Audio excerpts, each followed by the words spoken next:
آپ اس کو اسد کیسر صاحب کل ان کو عشائیے میں خصوصی طور پہ منا کے لائے. نظامی صاحب 12 لوگ ایسے تھے جو پی ٹی آئی کے تھے جو ناراض تھے. جی ہاں جی میں انہی کی تو بات کر رہا ہوں بھائی, آپ شاید سن نہیں رہے میری بات. جی یہ 15 لوگ ہیں اور ان کو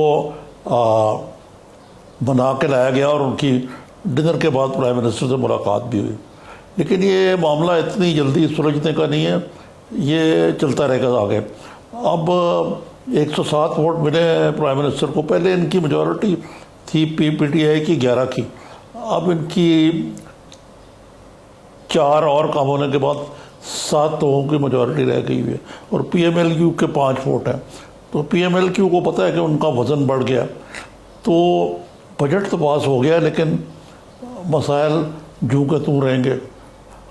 شاہ محمود قریشی صاحب نے تو ویسے کہا تو ہے کہ وزیر اعظم جو ہیں ان کو یہ کہنا کہ جی آپ نوٹس دینے کی بجائے گھر چلے جائیں بلاول بھٹو کے تند و تیز جملوں کے حوالے سے. لیکن کچھ نہ کچھ بڑا محنت طلب کام ہے کہ آپ اپنے جو بکھرے ہوئے ساتھی ہیں ان کو اکٹھا لے کے آئیں.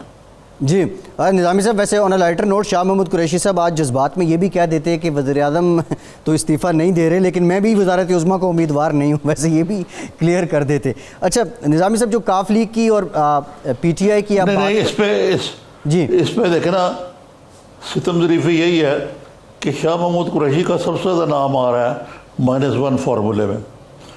اب وہی بڑے جتنے جوش اور جذبے سے وہ جذباتی انداز میں کہہ رہے تھے نہ وزیر اعظم استعفیٰ دیں گے نہ کہیں جا رہے ہیں, اتنا ہی دال میں کالا نظر آتا ہے.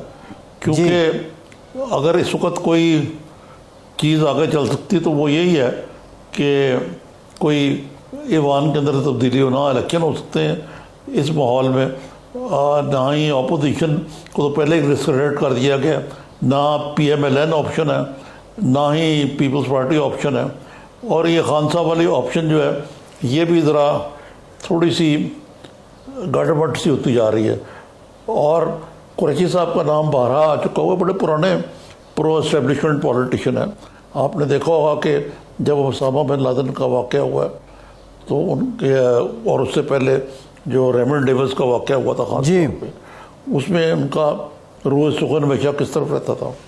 جی ٹھیک ہے نظامی صاحب, اس کو لے کے بھی بڑی باتیں ہیں کہ وابڈا کی وزارت ان کو مل رہی تھی, انہوں نے انکار کر دیا تھا اور اس کے بعد پھر زرداری صاحب نے ان کو لفٹ نہیں کرائی. خیر اب سوال نظامی وہ ظاہر ہے لیکن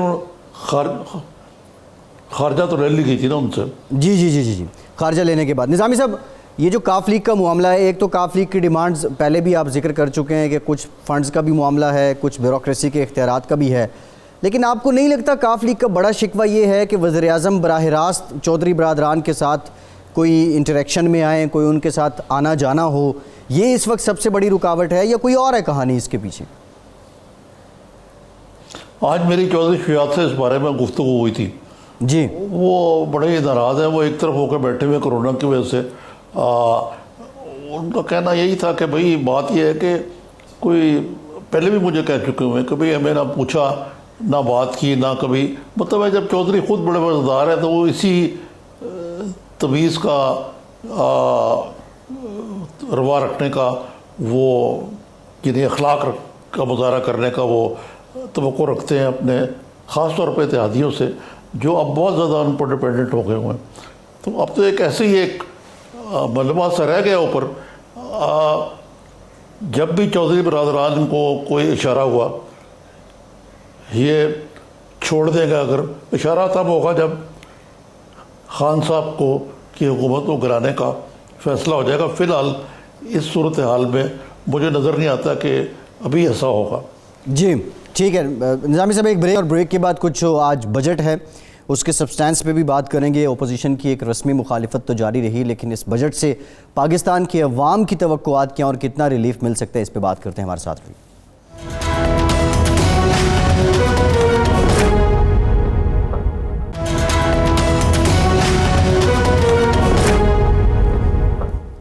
بریک کے بعد ایک بار پھر سے آپ کو خوش آمدید کہیں گے. بریک میں ہمیں جوائن کیا ہے پاکستان کے سابق وزیر خزانہ اور مایہ ناز معاشی تجزیہ کار ڈاکٹر حفیظ پاشا صاحب نے. پاشا صاحب بہت شکریہ آپ کے وقت کا, آپ سے گفتگو کرتے ہیں. نظامی صاحب, پاشا صاحب کی جانب جانے سے پہلے حماد اظہر صاحب نے آج پھر یہ کہا کہ یہ ٹیکس فری بجٹ ہے. انہوں نے مزید کیا کہا پہلے یہ دیکھ لیتے ہیں.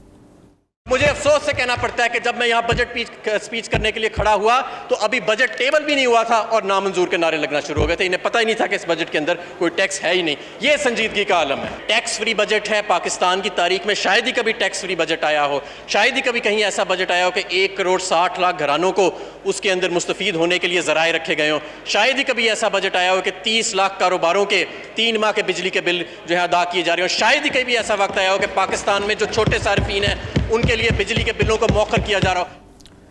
نظامی صاحب، کیا یہ ٹیکس فری بجٹ ہے؟ اور اگر ٹیکس فری ہے تو 1 ٹریلین کا جو ریونیو ٹارگٹ بڑھایا گیا ہے یہ کیسے حاصل ہوگا؟ جی ہاں، یہ اچھا سوال ہے آپ کا. یہ بھی پاشا صاحب سے پوچھیں گے اور یہ بھی میں پوچھنا چاہوں گا پاشا صاحب سے کہ یہ جو 2 دن پہلے بالکل ایک بجلی کی طرح پیٹرول پمپ گرایا گیا جس میں یکمشت پیٹرول کی قیمت میں تقریباً 26 روپے اضافہ کر دیا گیا، یہ کس مد میں آئے گا؟ یہ ٹیکس فری کہیں گے یا یہ ایک ایسا بوجھ ہے جو ساری اکانومی کے اوپر جس کا اثر ہوگا؟ یہ کہاں تک جسٹیفائڈ تھا؟ اور اس میں یہ جواز کہ جی پاکستان میں تیل سب سے سستا ہے وہ کہاں تک ریلیونٹ ہے؟ تو پاشا صاحب السلام علیکم، یہ بتائیے کہ یہ ٹیکس فری بجٹ کیا ہوتا ہے؟ بسم اللہ الرحمن الرحیم. ٹیکس فری بجٹ عام طور پہ یہ سمجھا جاتا ہے کہ ایسا بجٹ ہے جس میں خاص طور پہ جو ٹیکس ریٹس ہیں، یعنی کہ جو لیول ہے ہمارے ٹیکسیشن کے، انکم ٹیکس کا ہو، اس میں جو ہم ریٹ رکھتے ہیں، یا سیلز ٹیکس کا ریٹ ہو 17%، اس کو ہم بڑھاتے ہیں. اس طرح سے اگر آپ نے اضافہ کیا اور کچھ ایگزمپشنز وغیرہ بھی آپ نے ختم کیے تو وہ ٹیکس فری بجٹ نہیں کہلاتا ہے. اس بجٹ میں اس بات تو ہمیں ایکسیپٹ کر لینا چاہیے کہ یہ واقعی ایک ٹیکس فری بجٹ ہے ایک لحاظ سے، اس لحاظ سے کہ نہ تو ریٹس میں کوئی اضافہ کیا گیا ہے نہ کوئی ایگزمپشنز ہٹائے گئے. مگر سوال جو آپ نے خود ریز کیا ہے وہ یہ ہے کہ آپ بہت مناسب ٹیکس فری بجٹ لے آئے. اس وقت ہمیں اسی طرح کے بجٹ کی ضرورت تھی. ہمیں تو اس سے بھی زیادہ ایک ٹیکس ریلیف بجٹ کی ضرورت تھی جس میں کچھ ٹیکسز میں کمی لاتے، اس لیے کہ جو معاشی حالات حد سے زیادہ خراب ہو چکے ہیں اور خراب ہوں گے خدا نخواستہ، تو اس وقت ہمیں ریلیف اور انسینٹیوز دینا بہت ضروری تھا. وہ اس بجٹ میں نہیں ہے. یہ ایک لحاظ سے ذرا اگر آپ اجازت دیں تو میں کہوں کہ ایک تھکا ہوا بجٹ ہے، جبکہ آپ کو ایک جاندار بجٹ چاہیے تھا جس کے نتیجے میں معاشی حالات میں کچھ بہتری آتی. اب آ جائیے آپ پیٹرول کے بارے میں جو آپ نے ذکر کیا. دیکھیے یہ تجویز جو ہے وہ بجٹ کے بعد پیش کی گئی. آپ نے دیکھا ہوگا کہ یہ ویکینڈ میں ہوا، سیٹرڈے کو کیا گیا. سوال یہ پیدا ہوتا ہے کہ آپ نے جو نارمل پروسیجرز ہیں وہ کیوں وائلیٹ کیے؟ اوگرا نوٹیفائی کرتا ہے، گورنمنٹ اسے اپروو کرتی ہے، وہ 1 تاریخ کو رائج ہوتا ہے.